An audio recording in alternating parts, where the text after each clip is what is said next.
my mantra. Just hang on to stuff. So, I mean, I guess that brings me to a good topic of, I went through a period in my life of extreme depression where I stopped playing music completely. And as you said, the music that you've left behind, you're kind of regretting it because you realized there were so many good things. I spent a lot of years turning um, the music off because I didn't want to play anymore and I didn't want that to be a part of my life. I mean, has there ever been a point in your life where you've struggled with your life path as a composer doing music at all, or questioning, is this for me? And what could you say to people if they're going through something like that? It's good to hear that you and I have had a similar experience, and I think for a lot of artists who find it really difficult to separate their art from their person, those things are inextricably linked. It can feel like a crisis, because it's not just like, oh, I don't pick up my ball and glove anymore. It's like this huge chunk of who I thought I was doesn't seem to be around right now. I don't have access to that person. So I think it was probably 2014, 2015, somewhere in there. So a little more than a decade ago. I really struggled and reached out to a few musician friends that are a few years older than me and said, hey, have you ever gone through this?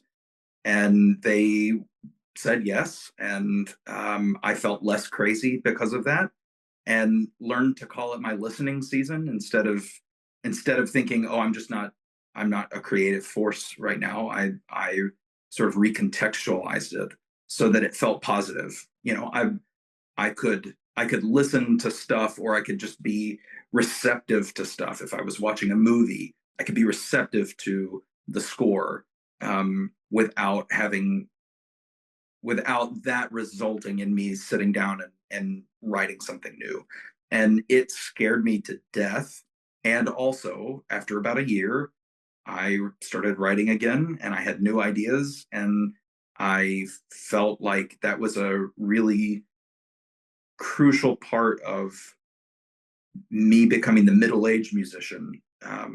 It's like when a locust sheds its skin, like I was able to leave a bit of who I was behind and stand on the year of listening, the year of asking questions.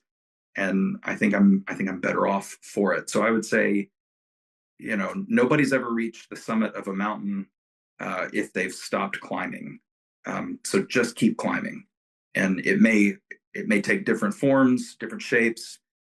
The end result may be that instead of a performer, you're an engineer, or maybe instead of being an engineer, you're a producer. Instead of a producer, you're working in the record label office, looking for new artists. It can evolve, but being open to it evolving by continuing to pursue is a big deal, and you're not crazy.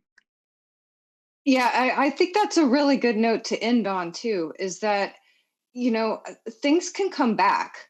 Like even if you've lost it for a while, or they can take different forms.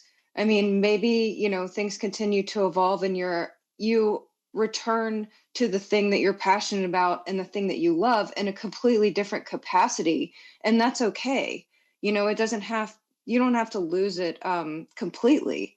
Because I know, just personally lately, I'm trying to play guitar and I'm having trouble with my elbow. And it's like, there's things that come up, like whether it be a mental issue or a physical limitation, or maybe, outside circumstances like you're not getting the jobs that you want, or, you're having an existential crisis of Yeah. identity. Like you never know.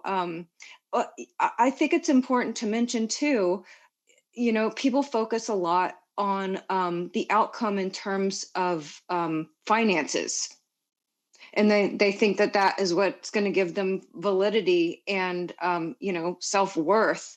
And there's something to be said, I think you said it a little bit ago, about sometimes you want to create just because you want to create. Yeah, that's right. You don't have to have something to sell at the end, and that's completely okay. It does not make you less of an artist. It doesn't make your creation less than somebody else's creation. And I think being open to what the universe does with your time and talent is a real key part of being an artist. There's no sense in playing the game of comparison. There's no sense in saying, well, my creation doesn't stand on its own because it doesn't provide me a six-figure income.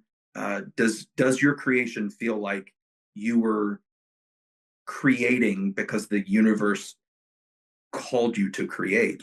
You are fulfilling your obligation. You are a vessel for art.